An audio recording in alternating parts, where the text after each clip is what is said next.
realized that there's a very, very serious generation that has literally taken over from us. Yeah. Those of us, I'm not very sure which age I could be. Of course, with my age, I'm not very sure where I can classify myself, which category I fall into. But there's a generation here we are calling the infamous Gen Zs. Trust me, these kids are doing it like nobody else has ever done. Yeah. Hello, viewers. Welcome again to the Let It Out show, the show where we talk about literally anything and everything. Kindly subscribe. Also, like our show, comment whenever you can comment. Please add a comment there. Subscribe, subscribe, subscribe. As usual, I am not alone with my co-hosts, Kama Wilson, as always. And once again, I want to welcome you again and again. We keep on inviting you people to like, subscribe, and comment on our show down there. Our links are down there. You can always talk to us anytime on whatever issue it is that you have. Great. So, Ruth. Yes. Today is yet another day. And we're living in very, very interesting times. Right. In fact, from the look of things, I was just from looking at some of the things that are trending today, and I have realized that there's a very, very serious generation that has literally taken over from us. Yeah. Those of us, I'm not very sure which age I could be. Of course, with my age, I'm not very sure where I can classify myself, which category I fall into. But there's a generation here we are calling the infamous Gen Zs. Trust me, these kids are doing it like nobody else has ever done. Yeah. What do you think? What exactly, how better can you explain this generation? Wilson, in fact, I can't wait for us to do a live show. Our cameraman here will organize for the next, very soon next week. We want to invite parents. We don't want to invite Gen Zs first. We want to invite parents to come and share about how parenting Gen Zs, how it has been, because it is quite a task. It is hectic. Now, people who don't have Gen Zs and people who had, like now our parents. Yes.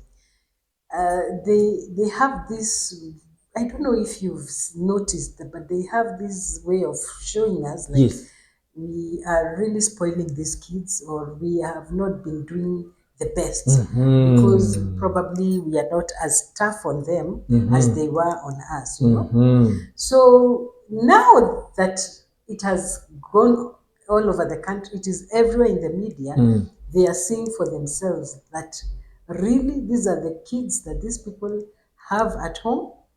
They really do have I think they're sympathizing. They really do have some work on their hands. And on this show tonight, viewer, we would like to expound a bit about even the ongoing protests, because we have to stay current. We do talk about everything on our show, but tonight, this evening, or when this video gets to you, this particular show, we want to expound a bit on the aspects of the protests and just who we are dealing with, the Gen Zs, how they are, these particular children, how they are. There is another generation coming up called the Generation Alpha. Well, we'll deal with that when I can only imagine if this generation, Gen Z, at the moment, are who they are. They are what they've managed to do, something that has literally shocked everyone. Now, you, the people of the world, have no idea the kind of issues we go through with these people when trying to raise them. And some of them are actually here. You've raised a very important issue, Ruth. Today we've experienced a lot of maandamano protests right and center. And these are Gen Z centric maandamano. They don't have a leader. They're just there in the streets. And they are doing it very well. And they're doing it so very well. It has never happened before. All protests usually do have a leader. Absolutely. But you know why protests require a leader? Because there's someone who is telling them, let's go this way, let's do it like this. But these Gen Zs, you find it's like they all think the same. Alike. They don't necessarily. They look like twins. Yeah, they don't necessarily need a leader. My goodness. They can like say we are going this way, and you find like a million of them are thinking the same thing. This is the way to go. That has shocked us. So they literally don't need any leader. They are just leaders on themselves. Self-driving. Each one of them, which is a good thing if it is used positively. They have a lot of good. They have a lot of good qualities. Yes. They are also very well intelligent. They are quite intelligent. I don't know where this intelligence is coming from, but it is something that you find even when they were young, because we are parents of these kids, you find that the things that these children knew, like maybe when they are 2 years, 3 years, you find that you didn't know such things. Many things. Yeah. Many things. So this has stayed with them on and on. And let me tell you, Wilson, it is world over. It is not just in Kenya, because we are now with the social media. Yes. When you look, I personally, as a parent, I try to look at what Gen Zs are looking at, my teens are looking at. And you find that it is world over.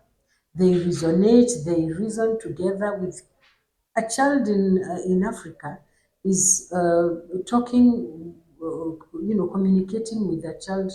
They may not necessarily be chatting, but that communicating, the kind of music they like, the kind of things they like, the way they respond, live with their parents, it is world over. These Gen Zs, I don't know what to say, but they are a phenomenon. You're right on that. Now that at least we now know, somehow, we are only trying to imagine that we know who these Gen Zs are. We have a slight idea of who they are. I think as parents, as you say, because it is very important that we invite parents to this show, so that at least they can shed some light, they can share their experiences, they can discuss with us their individual experiences in their homes. Now that we are also parents and we know, we already have our own experiences and how it is cumbersome to deal with these people. Yes. Trust me, it is. So what do you think, Ruth, as parents, is the best approach? Probably, for starters, just basic knowledge to some parents. Probably we can impart on some few skills on how to manage these Gen Zs at home, so that we can help our parents probably to pick from that. Yeah. Okay, Wilson, talking about Gen Zs is very wide, and how even to parent them. But here is where we take an opportunity to talk to you as our viewers and whoever, and say that we are doing counseling. We at the Let It Out show, we do have a team of counselors. I do counseling. I'm a certified listener, and I have several. I have on several occasions helped so many youths. So literally, if you have a problem, can I say if you have a problem, if you want to speak to us, if you want to maybe bring your child to us, your youth, your whatever, you can use our social media platforms or handles to reach to us. We have a Facebook page, the Let It Out Show. Indeed. We are on YouTube, we are on Twitter. You can try on how to get to us. And we are doing counseling. Right now, focusing on the Gen Z, the way that we see their behavior, and what I have gathered and seen all over the world, I don't know why. I wouldn't say I don't know why, because I know it is a spiritual aspect of it, which I'm going to go to in a bit. That they are feeling very depressed, sometimes suicidal even. And it is explained by the way they are even doing. Exactly. They are not exactly. necessarily being. They are peaceful in their protest, but they are fearless.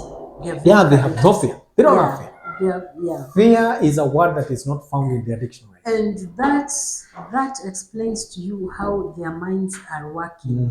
If you Hypers. research, you find that the world over, Gen Zs somehow feel hopeless, feel there's nothing to live for. You're right. You're right on And I that. hate to use the word suicidal, but there is a very big number Yes, of them indeed. that are suicidal. Absolutely. The parents can confirm that.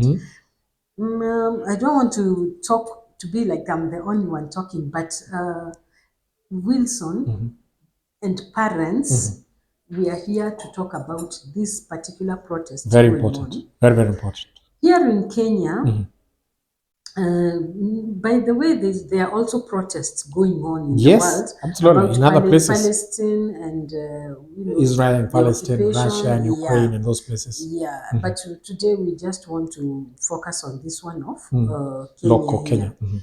But everything that happens physically has first happened spiritually. Oh, it has a spiritual angle to Exactly, it. exactly. And that is why you find that even whatever is happening in Israel, Palestine, it was prophesied before it happened. Some people don't believe in the spiritual aspects, Sure. but even in Kenya, it was prophesied by several prophets, spiritual leaders, that what is happening now will happen. How did they know? Because it first happens Spiritually before it comes to reality.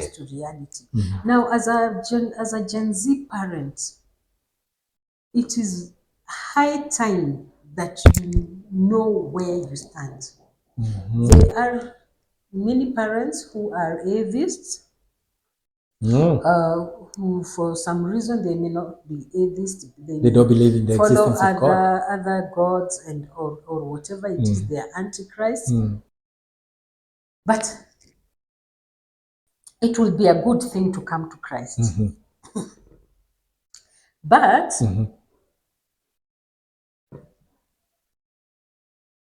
if you are a Christian, you are at an advantaged point. Because you have the power to pray for your children, to pray for the nation as a whole, to pray for the whole Gen Zs, and especially your own children. So you will find that if you are able to pray, you are able to change a lot spiritually. Prayer changes what is happening spiritually. Sure. What was meant for evil, for doom, as the Bible says, will turn around to become for the good of this generation. That is when we pray. Yes. Because as you said, this is a very, very, very big topic. It's a long topic. We cannot exhaust it today. I am happy that you've touched on the spiritual aspect of this.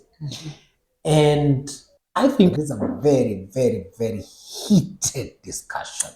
It is a discussion that you cannot find anywhere else apart from here at the Let It Out show. So we were discussing something, Ruth, and like I was telling you, you brought in a very, very interesting topic about the spiritual aspect. And you actually mentioned something that was very important. You said that anything that happens in reality, physical, or rather physically, as you say, has a spiritual aspect. And I don't know, I'm not very sure whether you had exhausted what you wanted exactly for us to know. because that is very important. I mean, it is important to get to understand what is the correlation between what happens spiritually and its realization in the physical. Right. Yes. Yes, it's a subject that is very close to my heart. Indeed. Indeed, I cannot exhaust it, but yes, I want to expound a bit more. Kindly.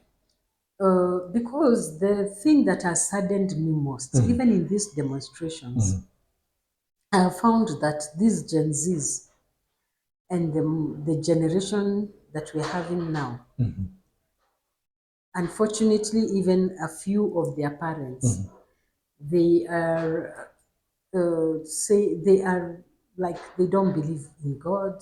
They don't even seem to believe in a higher power than them, and it is a sad awakening. Indeed, it is. And I think now that especially parents, this is your chance. If you don't believe in God, if you never believed in God before, and you're a parent of this new generation, it is high time. High time you pull up your socks, as they would say it, and believe in God. Look for God. Trust in God. Know that there is a God. And like I said just a while ago, if there is no spiritual aspect of this, then how did those who prophesied about it, how did they know that it was going to happen? Those who prophesied about Israel and the Palestinian, the way the things are going there, and those who had prophesied about a country like Kenya and what is going on, they were very specific. Indeed. And there is one who prophesied 7 months ago. His name is Israel. And he's a preacher. But that is just one of the It's many. just one of the many. How did they know that this was going to be the way things are right now? It is because there is a spiritual aspect to it. Many parents already know that social media, especially TikTok, this TikTok generation, they have seen how it has spiritually affected their children.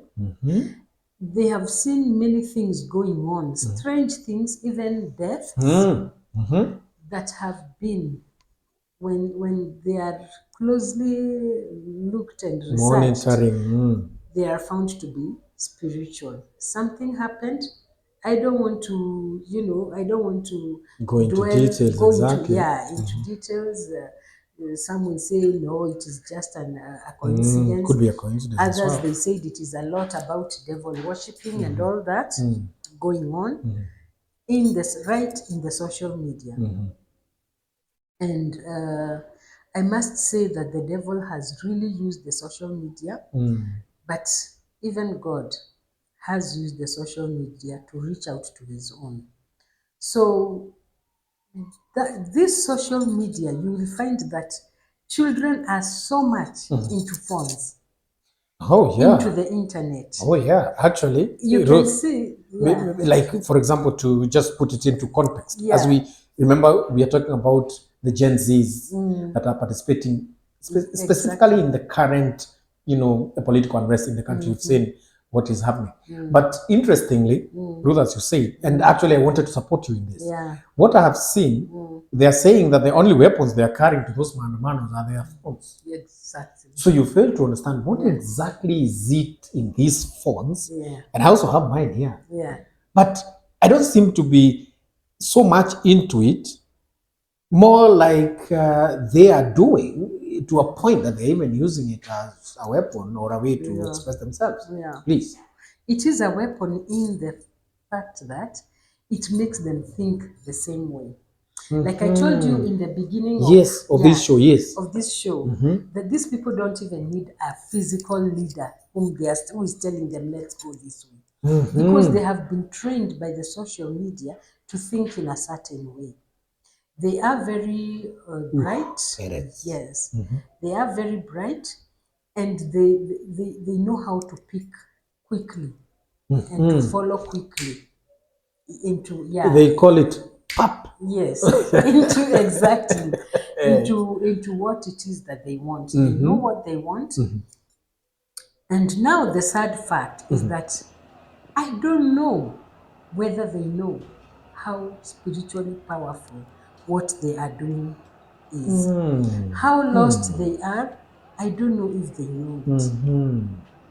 And in as much as here in Kenya, the internet and the Gen Z, they have helped. They are seen as having helped in raising issues that their parents couldn't. Those of our generation and the past generations could not. They could not. Why? Because they could not organize themselves in the way We that, really entirely depended on someone to guide us and to show us the way. Exactly. But these ones, they are seen as they have been able to. For example, now we realize that the finance bill is looking like it's going on its way down. Yeah, well, we don't know, but we've seen so many things going on. So that is a positive, but the minus and the negative effects are also as many as the positives as well. Or even more, or even more. Why? Because, like I said, you find that many of them are suicidal. This courage, it is good, but it is also to the extreme. And you find that a lot of Gen Zs are also talking about, they don't care about death. Even when they go to the protests, they don't care. We've seen them. We've seen them. They are all over the media, social media, mainstream media, print media, all of them. Yeah. They are not caring about anything. They are not scared of anything. Death. They're not. Why? Why do they feel so much that their life is not worth anything? Christ died for them. There is a lot of lack of Christ.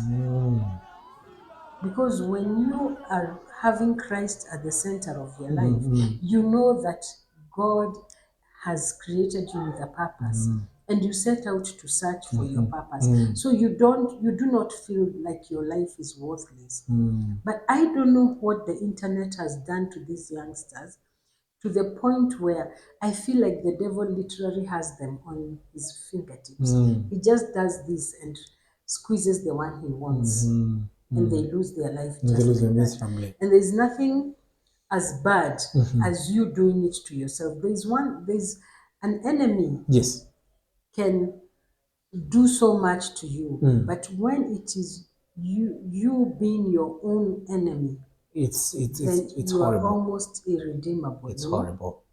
So parents, please, sisters, older sisters, brothers, siblings, it is good that we know what is going on. Yes, we are hailing the Gen Zs that they have done a good thing, but these people, we need to reach out to them and try to get them help. The help that is needed here is much more than we think, because they have spent so much time on the internet, so many hours. Now to go and get that out, it will take time, and try to make this person feel valued,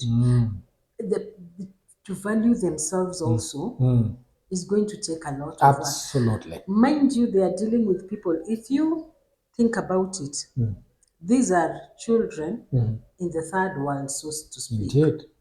Africa and the rest. But how come the ones in the developed world, a very good point to note, are more prone and quicker to commit suicide? So it is not about jobs and poverty. It is spiritual. It's spiritual. It is spiritual, and these children are losing their lives anyhowly, and it is sad, and it needs parents to wake up. Spiritual leaders, wake up. Wake up, wake up, wake up before we lose these children. As I said before, here on our show, or in our studios, in our offices where we are praying for these children, we are offering counseling, we are working with these children just to make them, to give them hope, to talk about career and things that they can do, other things that they can do with all this energy and with their lives. And the time. We are trying as much as we can. We are not perfect, but we believe in a God who changes things. We believe in a God who can give you a future and a hope, as he has said in Jeremiah 29, that he has created you even though things look hopeless. Here in Kenya, things look as if they are hopeless. There are no jobs. But believe you me, God has a plan for your life. You Gen Z out there, don't go daring death. Don't go out there feeling like you are hopeless. Do not overdo it. Yes, it is good that you are coming out for the country, calling out the leaders to take also to against corruption, to take a stand. Yes, what you're doing is good, but don't overdo it. Don't like throw your life. Don't like go there like I have nothing to lose. I am there to throw my life away. I don't care if I die because I have nothing to live for anyway. No, that is the wrong approach. Everybody has something to live for. Believe you me, you just have to put it right, get it right with your maker, and let your maker show you the way, show you why he created you. Oh, goodness gracious me. Where else would you get this kind of counsel except from right here at the Let It Out show? Now, Ruth, maybe as we go towards, the end of this show, Yeah. I have never heard that. I've never heard what you've told our parents, and I'm sure every parent out there and every Gen Z out there will be very careful to follow your counsel. Maybe because you're the counselor here, maybe just 2 or 3 things maybe I'll mention to our parents just to guide them. Just a few guidelines on how they're going to, some of the tips probably they can be able to apply while dealing with these Gen Zs, because trust me, they are such a terrible lot. But they are not unmanageable. Of course, we have them in our houses and we know how to deal with them. So parents, please, I only have like 3 or 4 very important things that I need you to learn to put into practice that probably will help you while dealing with these Gen Zs. Number one, they need comfort. Ruth here has told us that they have so many things going through their minds, and trust me, and that is where they're getting to a point of even losing their own lives. So you know very well, you and I know very well that these kids are our valuable, the most valuable gifts that God has given us. So it's important that we give them comfort when they come back from wherever they've gone to. Don't hit them back and send them back to where they had come from. That is not the way. Show them some comfort. They need that. Open communication. Ruth, that is very important. Yes. Because in any case, if you don't communicate with your children and your Gen Zs in the house, because I know you have them, who else will? Can you afford to entrust anybody out there to give tips and ideas and things they think are good for your children? Who is the best teacher? Any other person out there or yourself? Mm-hmm. So please, parents, let's learn to be as open and communicate openly with our children as we possibly can. And probably the emphasis on management of how media is influencing, and more specifically the social media, how it's influencing your children. It is important as parents to also try, as much as we might not delve so much, because some of these things that are being thrown in those media, social media platforms, we may not even have an idea because we are the guys. But it is always good also to monitor what your children are watching, what they are following, which sites are they going to. Mm-hmm. I think that is very important. Yeah. So probably as we conclude, Ruth, I think this was a very good show. Yes. It was very important, and probably I'd like to give you probably this opportunity to make your closing remarks. We have slightly only touched absolutely the icing at the top. We have not even started getting into the facts and more details. Yes. There is a lot that is going on. I would just like to urge again and again parents, spiritual leaders to wake up, speak to these children, talk to them, pray for them. Pray for yourselves also. Prepare yourselves on how to deal with our children and how to guide them. Pray for them and keep it right here on the Let It Out show. We'll continue we continue also praying for our nation and continue with our show. Sure. And keep subscribing, please. Like, comment. Don't forget to hit the subscribe button again and again. Yeah. Share our show to your friends and others. Absolutely. And till next time, we keep it right here. Goodbye and thank you. God Bye-bye. bless.